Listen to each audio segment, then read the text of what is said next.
Hey, Flimsy Lunch Tray here with another upgrade and commander build. And today we're going to be looking at the Tier 7 British Tech Tree Destroyer, the Jervis. So, this is a pretty fun ship. I like the British Destroyer line. It's a little different than the American line, of course, but I've been enjoying it quite well. So, when we look at any class of ship, one of the first things we need to discuss is what type of destroyer are we talking about here?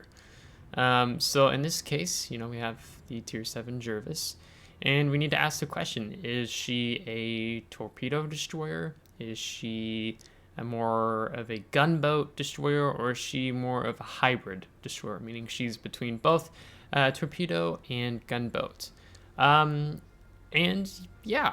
Jervis falls a bit more into that hybrid category, as she has these three main turrets. They are 3x2 setup. They are 120 millimeter. So you have two on the front, and then you have on the bow, and then you've got the one on the stern here. And then as far as torpedo armaments, she has two 5 tube racks. Both located here towards the center of the ship. I think it was a quadruple, you would say, or quintuple. And so between that and her guns, she falls more into that hybrid category, in my opinion.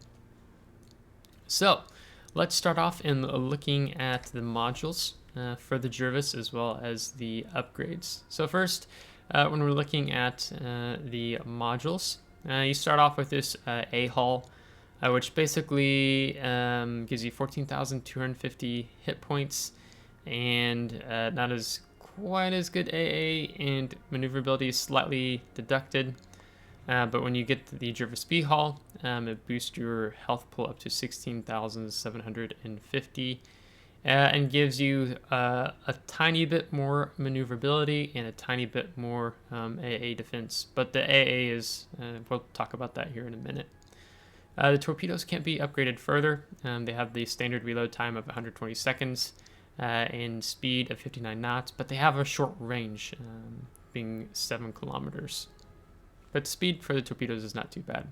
The Mahan is, I think, 55 knots, and you get 59 out of these. Then you have a gunfire control system upgrade, where with the modification 1 here, you have an 11 kilometer main battery firing range, but once you upgrade to the modification 2, you get a 12.1 kilometer range. And then the propulsion is stock, can't upgrade it. It's maximum speed of 36 knots, not taking into account a Sierra Mike flag. When we look at the upgrades for the ship, for the first slot, you're going to want to take main armaments modification 1, and this reduces the risk of the main battery in the torpedo tubes from becoming incapacitated by -20%. It also increases the main battery and torpedo tube survivability by +50%. And then also, if your main battery or torpedo tubes should become incapacitated, the repair time is deducted by -20%. Your AA, or you don't have secondaries, you're a destroyer. Your AA mounts are terrible. You have a 2.5 kilometer range, so you really don't want to invest at all in the AA on the Jervis. And then you have the magazine modification 1, so the risk of your ship's magazine detonating is reduced by -70%. But if you are playing in randoms, battles, ranked, anything like that, ideally you should always be taking the Juliet Charlie combat signal, which completely eliminates the risk of your ship's magazine detonating. So then taking the main armaments modification 1 is the best to take. Now you have 3 options when it comes to your slot 2. The third option is not here. I'll show you where it's at. You have damage control system modification 1, which reduces risk of catching fire and risk of flooding. It decreases that slightly. But if these are the only 2 options you have, you are going to want to go with engine room protection. So this the risk of your engine and your steering gears, reduces the risk of them becoming incapacitated by -20%. And then if they should become incapacitated, the engine, steering gears repair time is reduced by -20%. Now, the third option, which I don't have here, you find in the armory with the, what do they categorize that underneath?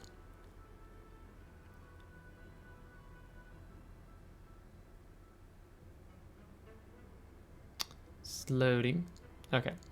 Yeah, customizations. So these upgrades, so if you view category, you have this hydroacoustic search modification 1.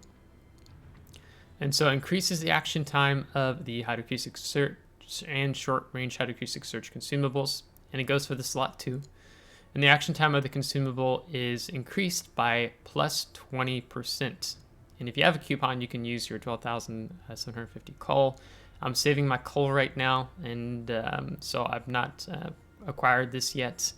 But it increases your action time of the hydroacoustic search. So by 20%, if we go back and look at what is the action time for the hydroacoustic search now, it's 180 seconds. So if you go 180 times, yeah, you'd be adding 36 seconds. And so that takes you to 216 seconds of hydroacoustic search, which is roughly 3.6 minutes. So that's actually really good. And we're going to increase that even further when we look at the commander build that I'm going to show you. For slot 3, you have 4 options. Again, we're not going to invest in the AA. Don't worry about it. Your main battery traverse speed is already pretty decent. It's 18 seconds, and so no need to invest in that. Then you have torpedo tubes modification 1, which increases your torpedo speed by plus 5% and torpedo tube traverse speed by 20%, and the risk of torpedo tubes from becoming incapacitated reduced by -40%. I personally like the guns on the Jervis, and so the aiming systems to increase, or your maximum dispersion of your main battery shells is reduced by -70%. I like having tighter groups with my main battery salvos. And then you have your torpedo tube traverse speed plus 20%, which is quite nice, which your torpedo traverse speed, 180 degree turn time, 6 seconds. So that works well. And then for, let's see, yeah, your 4th slot, you have 2 options: damage control system modification 2, and then steering gears modification 1. The damage control system modification 2, you take more for battleships, cruisers, but here with destroyers, you want to the rudder shift time on the British destroyers is it's really good. And so then when you take this skill on top of that, it is 2.8 seconds. So it helps you to avoid incoming salvos fired at you, or even queuing some torpedo beats. So it's really effective and works quite nice. And then you see we have a repair damage control party, and we have the short burst smoke generator, and then we have the hydroacoustic search. So let's go ahead and look into the commander. Now I'm actually going to reset this. In yesterday's video, Jervis Cancer video that I had, and this was the build that I had for that video. As you can see, I'm running the Cap ship commander, and I had priority target, but I'm actually going to go ahead and drop priority target and go a slightly different route, because I realized in the battle that I had it on, but when I looked at the ship today, I was like, oh, didn't realize I had that. So we're going to go ahead and redistribute, and so I can do the build with you guys. And I'm going to use doubloons because I need my Elite Commander XP very badly right now. Okay, so right now you can see I have a 14 level commander, and we'll show you the bread and butter 10-point build for any destroyer commander, or like 98% There's probably 1 or 2 destroyers that fall outside of this in all of the game. But your bread and butter build for a 10-point commander is first you're going to take preventative maintenance. And so this reduces the risk of the modules becoming incapacitated, being your main turrets, torpedo tubes, steering gears, and engine. Your maneuverability is vital as a destroyer player, so anything you can do to help increase that is the best. And it's honestly the best option out of any of the 1-point skills. And maybe a case can be made for the incoming fire alert, but we'll talk about that. And then for your 3-point commander, there's additional 2 points. You're going to want to go with Last Stand. It's another defense skill.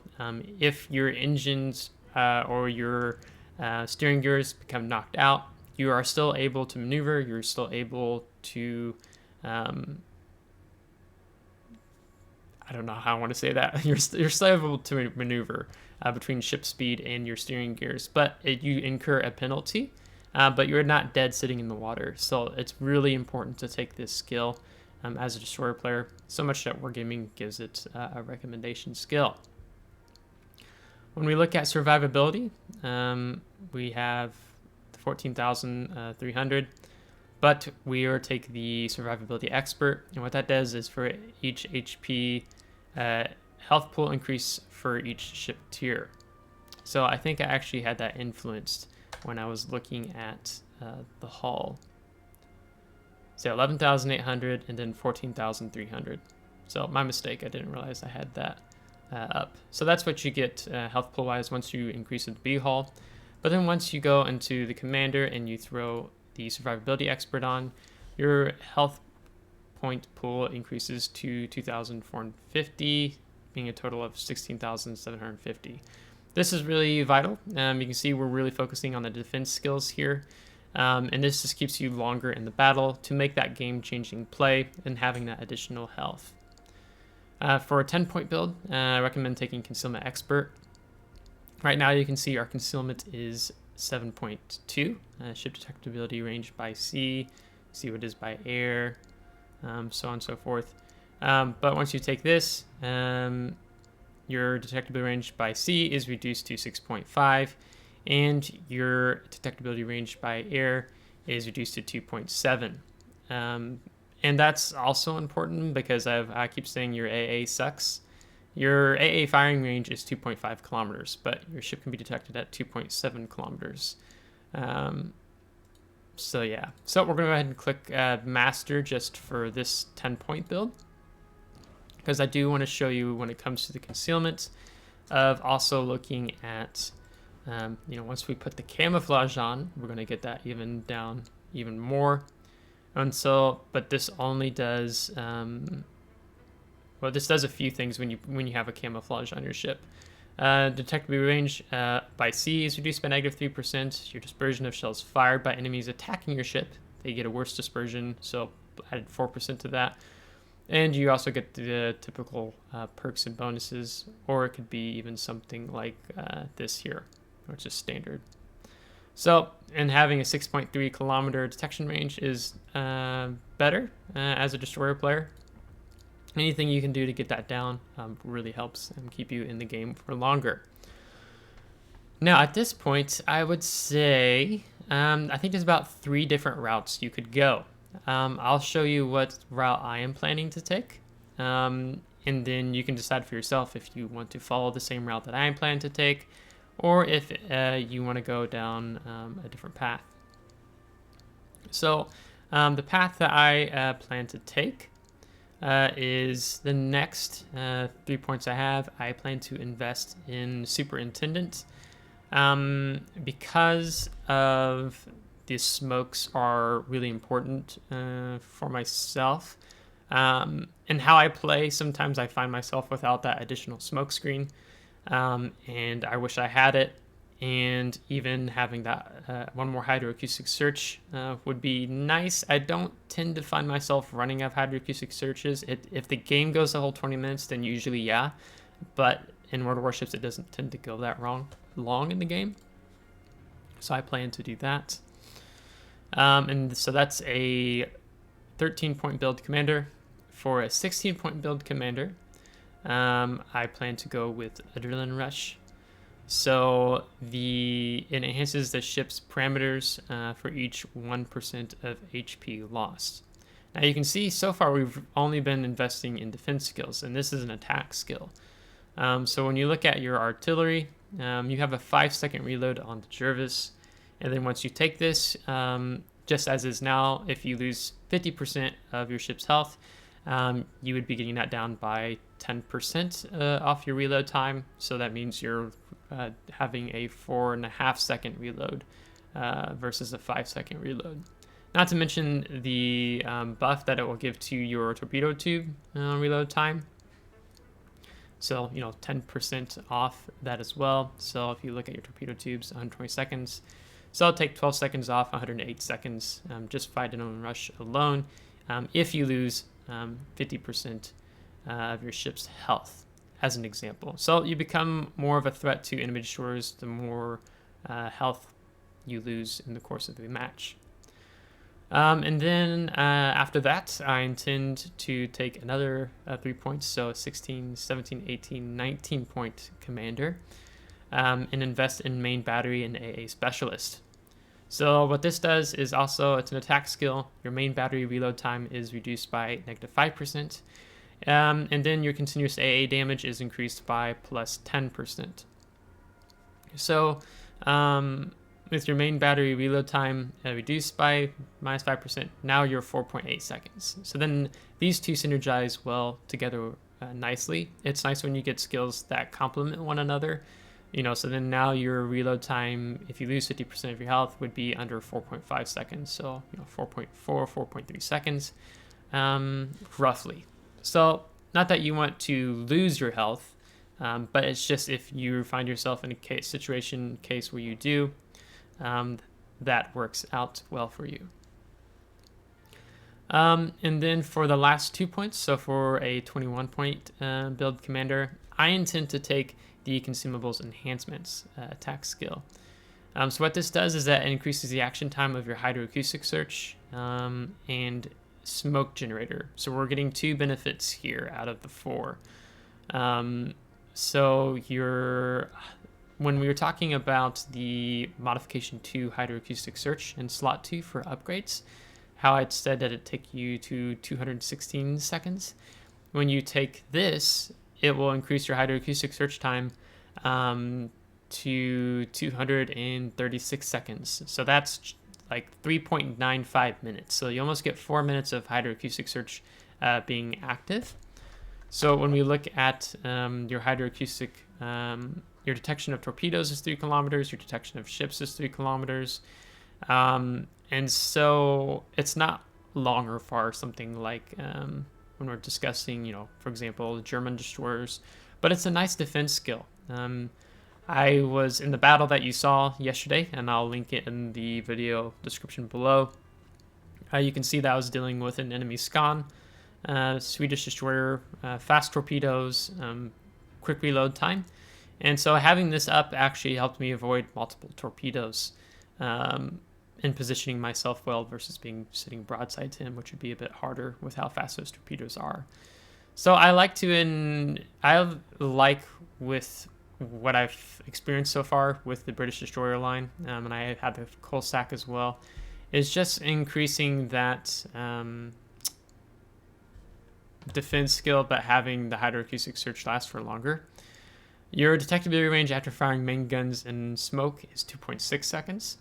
And so I bring that up, so if you're using your hydroacoustic search to detect an enemy destroyer in a smoke screen, you just pull up very slowly, and then you'll detect him, and then you have 400 meters, 0.4 kilometers, where you can just shoot him and not be detected as long as there's no other enemy ships around that would spot you doing so.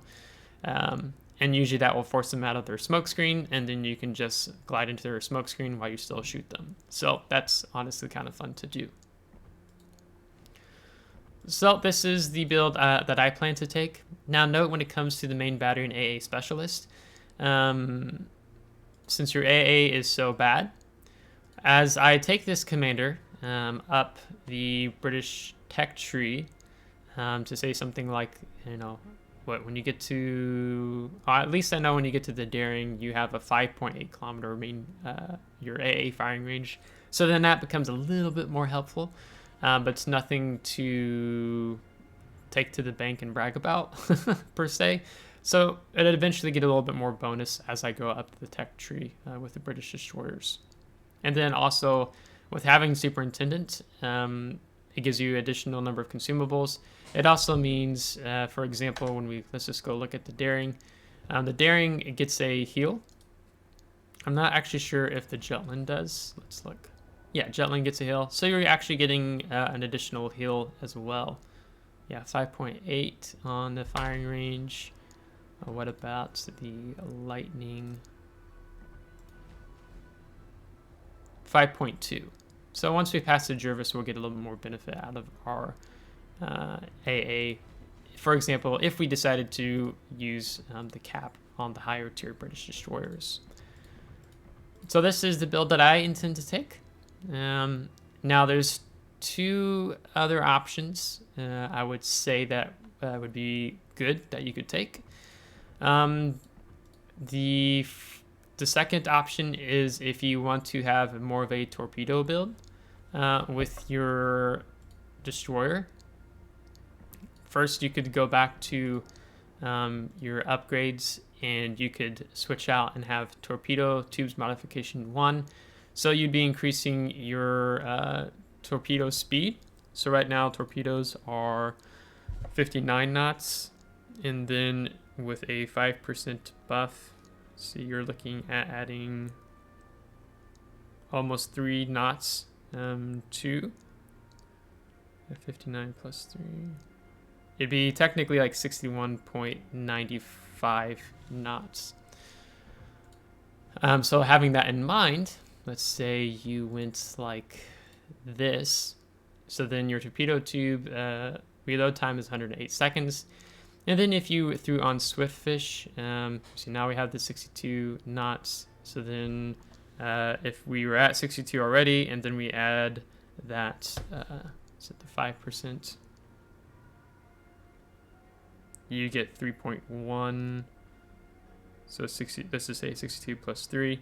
You have 65 knot torpedoes, which is actually not too bad for a tier 7 ship. So if you want to go more of a torpedo route, you could do this. Since you do have 10 torpedoes, really with the hybrid destroyers, you get the option, oh, and not to mention that this would also synergize with Adrenaline Rush for reload time. But with the hybrid destroyers, you kind of get the option of, do I want to invest in guns, or would I rather invest in something like torpedoes? So that's up to you and your play style and what you like to do. Now, the other build option that you could do, I think this is actually something that Notzer does, where he will go for, let's see, he'll do main battery AA, and then he does incoming fire alert, and then RPF. Yeah, so this is, he actually runs this build on a lot of his destroyers, and I know he does run this on his daring. So what this would do with this type of build, he's continuing to focus on the guns, and then he has this incoming fire alert, and not having a priority target. So what this does is that a warning about a salvo fired at your ship from a distance of more than 4.5 kilometers. So that when you're detected, it'll go from detected to like a red exclamation point incoming. So that kind of helps you, if I need to maneuver with your rudder shift time already is so good with British destroyers. It helps you to be mindful of that. Ideally, you want to be active maneuvering. That's kind of why I don't go with incoming fire alert. But it is nice to help know what's going on. With the radio location, which is an attack skill, after the skill is mastered, the player will have the direction to the nearest enemy ship indicated to them. The enemy player will be alerted that a bearing was taken on their ship. So what the enemy player will be alerted that a bearing will be taken on their ship, they'll get a little notice where it'll be like this, kind of like these rings with the arrow, and then it will say located. So that means someone is radio location you. I think previously in the past, maybe it was called radio precision frequency. So when someone says, "Oh, I've been RPF'd," what they mean is that there's an enemy ship that's using this radio location on them. And so what this does is you can see that this arrow, like your destroyer, let's say you're sailing this way, and then you get this icon, this arc pointing off to your left at like 10 o'clock. And that means that the nearest ship to you is off to your left. So if, let's say, you see a cruiser at 8 kilometers away, but your arrow is still, this arc is pointing off to your left at 10 o'clock, that means there's a ship closer to you than 8 kilometers away. So that means there's a destroyer quite close to you. And it's a good way to get all your guns on that bearing. So as soon as that ship does spot you or you spot them, you're able to start firing right away. So this build I contemplated quite heavily if I wanted to do it or not. And it might be something down the road. Maybe I reset and I want to explore this, or maybe with a different commander. But for myself, I like having an extra consumables. For, I get one more smoke, I get one more hydroacoustic search if the battle does drag out, and then I get a boost to the duration time for my hydroacoustic search consumable by 10%, which takes us to that 4-minute mark when we have the in the upgrades, the slot 2 hydroacoustic search modification that I showed you in the armory. And then you get a slight action time of the smoke generator by plus 10%. So the action time of the smoke generator now, it's like 10 seconds. Yeah, so that means you go from 10 seconds to 11 seconds. So, I don't know, maybe you need it. It's nice as well. One thing I do want to note on the Jervis, or British destroyers in general, is that in contrast to the American destroyer line, she actually has a higher chance of setting fires with her main battery. So if you go to the 6th one down, you'll see chances of HE shells causing a fire on target is 8% as of right now. But when we go to the exterior and add 2 signals, you have the India X-ray combat signal, which increases the chance of setting on fire by plus 0.5%, but at the risk of your ship's magazine detonating. But if you're already taking this, then there's no worry of that actually happening. And then Victor Lima, which also increases the chance of a shell fired causing damage, or chances of setting a fire by plus 0.5%. So now we see that the chances of HE shells causing a fire go from 8% to 9%, which is actually quite nice. Because you could even, if you wanted to, go with this. So Power Technician, so I guess this is a 4th build option, where the chances of your main battery HE shell causing a fire on target is plus 1%, and then you get a buff to your secondaries, but you don't get secondaries because you're destroyer. So if you're about setting fires, you could do that with Power Technician with this type of build, but I would argue that there's maybe some other destroyers that do a little bit better job at that, perhaps. But for myself, I would think my number one choice for myself is I intend to take this. The second option for rating them, I would say this. This means you're more hunting destroyers, which the British destroyers do really well, in my opinion, with the radio location. And then you could have the third option, which I would say is investing in your torpedo build. And then the fourth option of if you want to focus with the big gun build, but a chance of setting fires. Why I don't take the other skills is I need to wrap this video up before it gets longer. Your main battery traverse speed is already good. Liquidator, there's just other things you can spend your points on, but the chances of causing flooding additionally is nice. You don't need gun feeder because your shells reload so quickly already. We showcased incoming fire alert. We showcased pyrotechnician. We've showcased swiftfish if you're doing more of a torpedo build. We've talked about consumables enhancements. You don't really have that heavy AP shells with the British destroyer, so to me, I'd rather use skill points elsewhere. Priority target is nice if you just feel like you don't have the situational awareness that you feel like in maybe with the British destroyer, that it's something that you need. But with how maneuverable the ship is, like I've been using my Coalsack commander, which is Jingles. It's a 10-point commander, and I don't have priority target, and I've been using the Coalsack in ranked, and I've actually been doing rather fine without it. So then for myself and just testing the waters without it, I feel like I've done okay. We talked about these 3 skills. I would recommend not taking IFHE because the chances of causing a fire by HE shells without modifiers applied is reduced by half. So I'd rather the fire setting really helps with forcing battleships away, which you saw that again in the video yesterday with Jervis's Cancer. We talked about Superintendent. Your main battery and AA expert, it's not worth it for the AA. And the main battery firing range being increased by 20%. Your shell travel time already takes so long that it would be really hard to focus on hitting targets that far out. And if you are shooting at targets 14 kilometers away, that means you're not close enough to the enemy ships to begin with.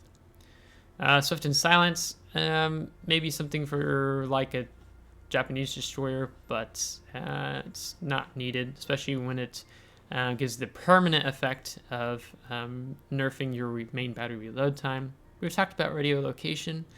You also have Fearless Brawler, which in 10.4, as I record this video, it's 0.10.3, but in 10.4, this skill was unpopular, and they're going to remove the ship's detectability range by plus 5%. So this could be a bit more of a contender in the future. But for myself, I don't necessarily like to care to take it on the Jervis. We have Consumer Expert Dazzle. If you saw in my gearing build video, I spent some time talking about Dazzle. It's just not that good, in my opinion. Like, for example, with the British destroyers, you already have such a good rudder shift time that it tends to help you sidestep salvos that are fired at you. And this is just 4 points. I'd rather invest in something else. So again, this is my #1 recommended build that I plan to take. And I need to get 1 more point before I can take Superintendent. So I hope you appreciated today's video, that it helped you in highlighting the Jervis and the capabilities that she does have as a destroyer. She's quite fun to play at tier 7. You're not really dealing with much radar at that tier. So it's kind of fun. And rather nice as well. So if you enjoyed today's video, give it a thumbs up. If you didn't, give it a thumbs down. Subscribe if you want to see more. And if you haven't already subscribed, thanks so much. Really appreciate it as we continue to grow the channel here with you. So until next time, take care.